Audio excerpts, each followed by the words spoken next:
Salam əziz tamaşaçılar, xoş gördük hər birinizi. Mən Nuray sizinləyəm. Bugün də tək deyiləm. Qonağım infeksionist, pediatr Aytən Ziyadovadır. Aytən xanım, verilişimizdə xoş gördük sizi. Xoş gördük. Əhvalınız necədir? Əladır. Təşəkkür edirəm dəvətiniz üçün. Səmimi söhbətdə mənim də iştirak etməyim mənə xoş oldu.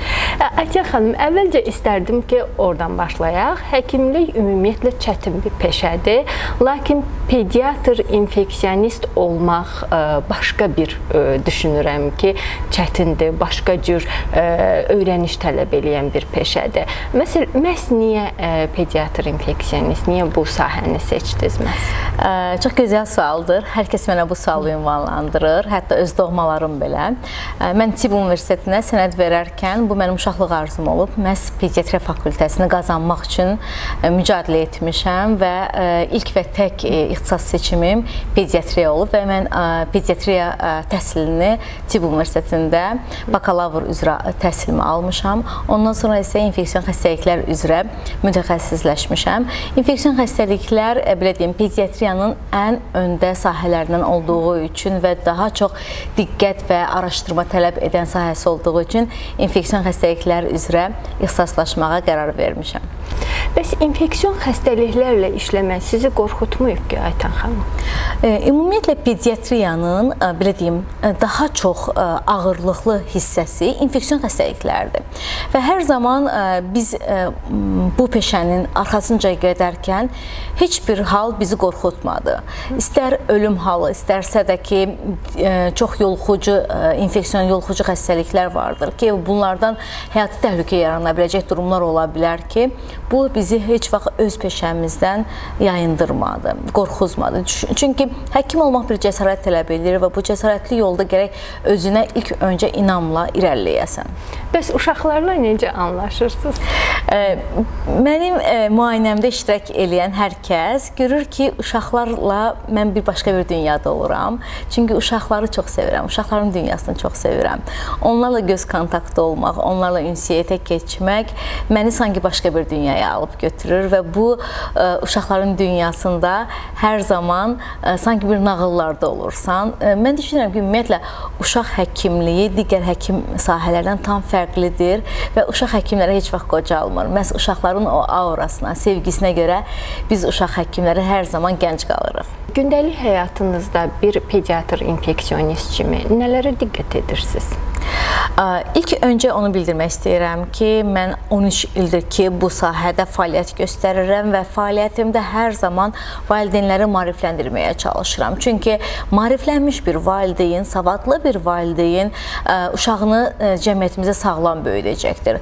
Ailə sağlamlığı cəmiyyət sağlamlığı deməkdir ki, bu da valideynləri hər zaman vurğuladığım bu nüansdır və onu da bildirmək istəyirəm ki, biz təkcə həkim fəaliyyəti ilə məşğul olmuruq, həmçinin maarifləndirmə işində cəmiyyətimizə dəstək olmağa çalışırıq. İstər televiziya baxımından, istərsə də ailələrlə görüşlər, Ailə Akademiyası qurmuşam. 2017-ci ildən bu yana Azərbaycan Ailə Akademiyamız fəaliyyət göstərir və məhz məqsədimiz ailələrə daha yaxın olmaq, onların suallarına cavab vermək, uşaqları sağlam böyütməklərində onları maarifləndirməkdən ibarət olur və bu arada bildirmək istəyirəm ki, Azərbaycan Ailə Akademiyası nəinki Bakı şəhərində, nəinki mərkəzdə, həmçində Azərbaycanın bir çox regionlarında ana, uşaq və ailə sağlamlığına istiqamətlənmiş maarifləndirici seminarlar, tədbirlər, görüşlər təşkil edir və bu da məni bir həkimlik borcu kimi rahatlandırır ki, ailələrimiz, xüsusilə də Azərbaycan ailələrini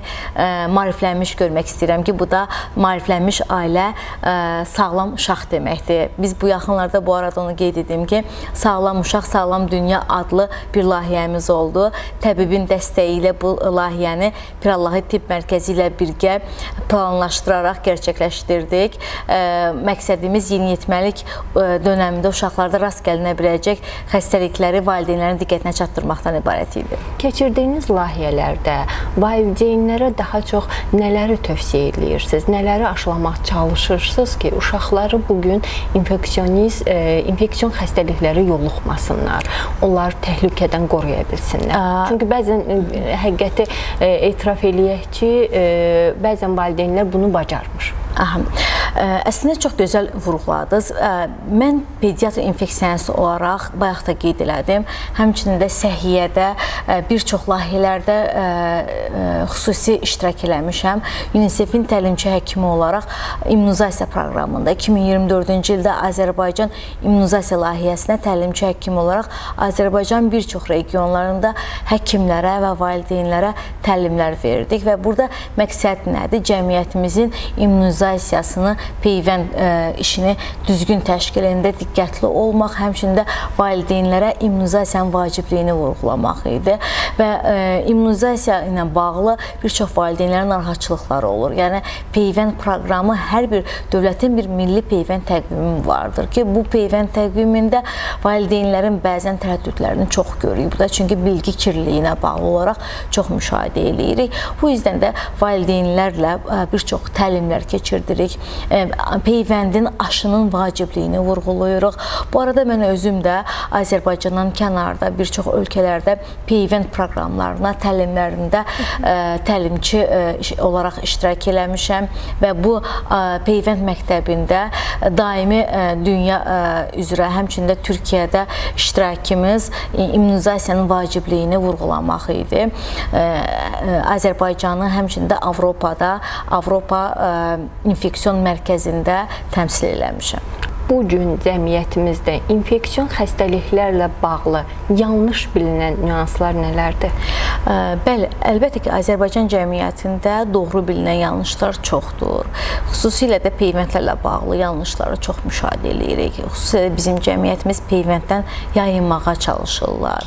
Bilgi kirliliyinə bağlı olaraq valideynlərə bir fobiya yaranır və bu immunizasiyadan yan keçirlər. Ancaq daha irəli yaşlarda fikirlərinə yayınaraq peyvəndə yönəlirlər və bu zaman biz bildiririk ki, xüsusilə də Azərbaycan Milli Peyvənd Təqvimi ilk 6 yaşına qədər çox önəmlidir. Çünki infeksiyon xəstəliyi yoluxduğu zaman proses daha ağır keçir və uşağın həyatı təhlükəsi yaranır. Bu bizim üçün vacib məqamlardan biridir. Həmçinin də qırmızı bayraq əlamətlərini hər zaman biz valideynlərin diqqətinə çatdırmağa çalışırıq. Qırmızı bayraq əlamətləri deyərkən nəyə nəzərdə tuturuq ki, bəzən elə bir vəziyyət ola bilər ki, valideyn bunun fərqində olmalıdır. Bu, uşağın həyatını xilas edəcək bir əlamət ola bilər. Ən adi rotavirus infeksiyon xəstəliyində uşaqlarda susuzlaşma əlaməti baş verə bilir ki, bu da onların həyatı təhlükəsinin yaranmasına səbəb olur. Qırmızı bayraq əlaməti rotavirusda hansıdır desəniz, məsələn üçün dərilərində degidratasiya, yəni susuzlaşma əlamətlərinin olması, turqorun olmaması, uşağın dilinin quru olması, dil çöldə olur. Məsələn, mənə bir dəfə belə bir pasiyent müraciət etmişdi ki, uşaq sanki it kimi dili çöldə ləhləyə-ləhləyə gəlmişdi. Valideyn mənə müraciətin səbəbi bilirsiz nə idi? Uşağımın dili nə üçün çöldədir, doktor? Mən bir uşağa, belə deyim, həyəcanla valideyni dinləmədən su içizdirməyə başladım və uşaq necə it ləhləyə-ləhləyə su içirdisə, o uşaq o şəkildə suyu qəbul eləməyə başladı və körpə bir uşaq idi. Unutmayaq ki, körpələr danışa bilmirlər və fikirlərini ifadə edə bilmirlər. Uşağın o bədən dili, uşağın o həyəcanla su içməyi valideynə gözümün önündə ağlamasına səbəb oldu və biz hər zaman infeksiyon xəstəliklərdə qırmızı bayraq əlamətlərini valideynlərin diqqətinə çatdırırıq. Bu, infeksiyon xəstəliklərə görə fərqli ola bilər. Məsəl üçün, rotavirusu bayaq vurğuladıq, kiçik yaşlı uşaqlarda, xüsusilə də ana südü əmən uşaqlarda əmgəkdə batıqlıq əlamətinin olması susuzlaşma əlamətinin göstəricilərindəndir. Yanaşı, məsələn, qızdırma ilə yanaşı qarın getmə, ishal və qusma varsa, bu bizim üçün qırmızı bayraq əlamətləri olması lazımdır ki, 6 nəfərin üzərində diareya olması uşaqların bədənində susuzlaşacağını göstərən bir əlamətlərdəndir. Həmçinin də səpkili infeksiyon xəstəliklərdə, məsələn, qızılca infeksiyon xəstəliyini xüsusi vurğulamaq istəyirəm ki, burada səpkili yanaşı düşməyən hərarət olursa, uşaq qarın tənəffüsü alırsa, bu bizim üçün ciddi bir ağırlaşma olduğunu göstərir. Ya da meningitdə uşaq it yatışı göstərirsə və itin yatışı şəklində böyrü üstə uzanaraq, başını, boynu arxaya ataraq yatırsa, bu bizim üçün təhlükəli əlamətlərdən biri sayılır. Siz indi peyvəndlərdən danışdınız, doktor. Adətən bizim cəmiyyətimizdə belə bir mif var ki, adətən yaşı keçmiş nənələr, babalar yeni dünyaya gəlmiş körpənin valideynlərinə deyirlər ki, siz bunu peyvəndə aparmayın. Peyvənd elətdirsək öləcək, ya da peyvəndin tərkibində olan hər nələrsə bunun o xəstəliyi tutmasına onsuz da səbəb olacaq. Siz getsəz, onu peyvəndə aparmasaz və şuraltı belə deyək də təbliğ eləyirlər ki, uşağınızı bu xəstəliklərdən qorunmuş olacaqsınız. Sizcə bu nə dərəcədə düzgündür? Təbii ki, tamamilə yanlışdır. Peyvənd nə üçün hazırlanıb? Baxın, dünya illərlə pandemiya və epidemiya hallarını yaşamışdır və bu infeksion xəstəliklərdən qorunmağın və sürəkli ölümlərin qarşısı məhz peyvəndlə alınması mümkün olmuşdur. Məsələn, çiçək xəstəliyini nümunə çəkmək istəyirəm ki, illər öncə çiçək xəstəliyinin qarşısını məhz peyvəndlə alınması mümkün olmuşdur. Ən qısa müddətdə bizim yaşadığımız COVID-19 virus infeksiyasının pandemiyasını bütün dünya buna şahid oldu. Peyvəndləmənin yüksək nəticəsi sayəsində insanlarımızın həyatı təhlükəsi xilas oldu. Məsələn, şəxsən biz tibb işçiləri 4 dəfə olmaqla peyvəndini etdirdik və nəticədə biz xəstələrlə işlədiyimizə baxmayaraq bu xəstəliyi çox yüngül keçirtməyimizə səbəb oldu. Yəni, həyatı təhlükəmiz baş vermədi. Və biz bildiririk ki, valideynlərə ki, baxın, peyvənd nədir? Peyvənd virusların zəiflədilmiş hissəciklərinin zərərsizləşdirilmiş hala gətirilərək orqanizmaya daxil edilməsidir ki, nəticədə uşaq orqanizmasında həmin bədən antitellər yaranır ki, həqiqətən də həmin viruslara yoluxduğu zaman həmin virus artıq orqanizmada bədəndə yaranan antitellər sayəsində dışlanır və bədəni qorunmuş, müdafiə keçmiş olur. Qalxan funksiyasını yerinə yetirir, belə deyim. Və nəticədə nə baş verir? Həmin virus orqanizmada təhlükəli yaradacaq orqanların iltihabına səbəb olmur. Məsələn, meningokok bakteriyaları meningit yaradır. Tutaq ki, pneumokok bakteriyaları pnevmoniya yaradır. Eynən MMR dediyimiz QPM, qızılca parotit məxmərək virusundan qorunması üçün QPM peyvəndi vardır ki, bu da orqanizmada qızılca, parotit və məxmərəyə qarşı qoruyuculuğu təmin edir. Qızılca parotit və məxmərək virusu uşaqlarda, nəinki uşaq yaşlarında, hətta bir hamilə xanım əgər bu peyvəndi almamışdırsa və məxmərəyə hamiləlik dövründə yoluxmuşdursa, bu zaman onun dünyaya gətirəcəyi uşaq tələf olur. Və bu məxmərək peyvəndi qorunması bu yüzdən də hamiləlik planlamadan öncə hər bir planlaşdırılmış hamiləliyə görə antitellər yoxlanmalıdır ki, hamilə qalacağı dönəmdə bu virusdan qorunmuş olsun.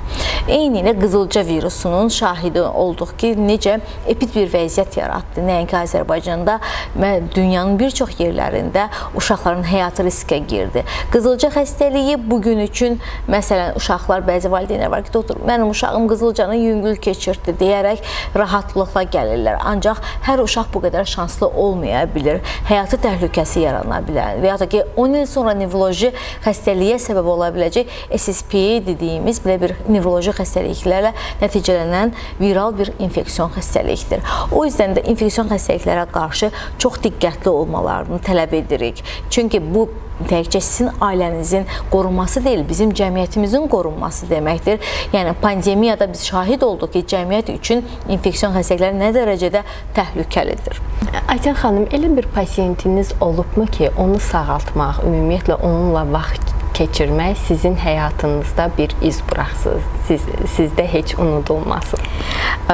Mən hər zaman deyirəm, mənim qəbuluma gələn pasiyentlər, doktor Ziyadovanın mələkləri, hər bir uşaq mənim üçün çox önəmlidir. Hər bir uşağın mənim müayinəmdə olarkən xüsusi izi qalır. Çünki onların sağaltmaq mənim bir missiyamdır.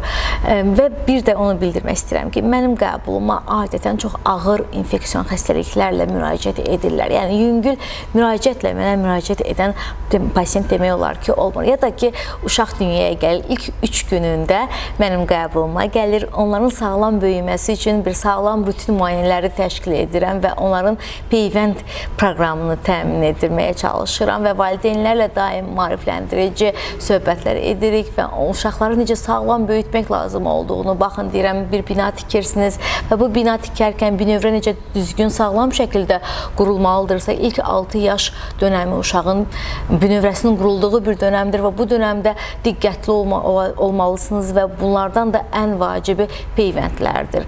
Həmçinin də vaxtında həkim müayinələri çox vacibdir. Elə bir vəziyyət ola bilər ki, bu uşağın bu ikinci ay müayinəsi onun həyatını xilas eləyə bilər. Eynən belə bir pasiyentim olmuşdur. SMA tunar deyilən bir pasiyent. Hər kəs onu məndən hələ də soruşurlar. Pandemiya dönəmi idi, xatırlayıram. Uşaq mənə 2 ay tamam olmamış müraciət etdiyi zaman bəzi məqamlardan şübhələnərək uşağa analizlər yazdım. Tunar balamıza analizlər təyin elədim ki, ananı qorxuzmadan birinci özüm aydınlaşdırım bu nə ilə bağlı olduğunu. Sonra şübhələnərək gen xəstəliyindən, genetik xəstəlikliyindən SMA dediyimiz, əslində bu bir nevroloji bir xəstəlikdir, əzələ xəstəliyidir.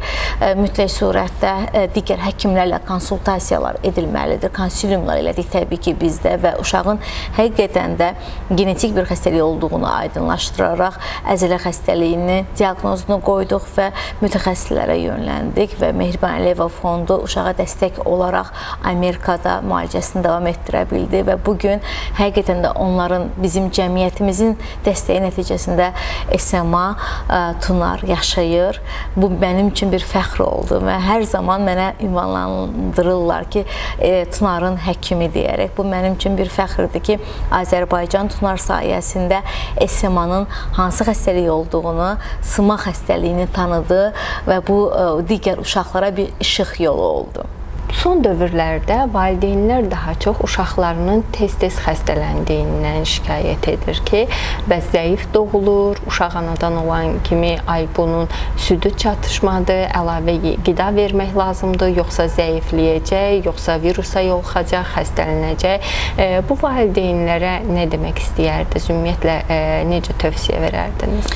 Çox gözəl vurğuladınız. Modern dönəmimizdə həqiqətən də valideynlər uşaqlarını hədsiz dərəcədə çox qoruyurlar. Spirtlə gəzən, parklarda rahat gəzməyə icazə verməyən valideynlər çox görürük.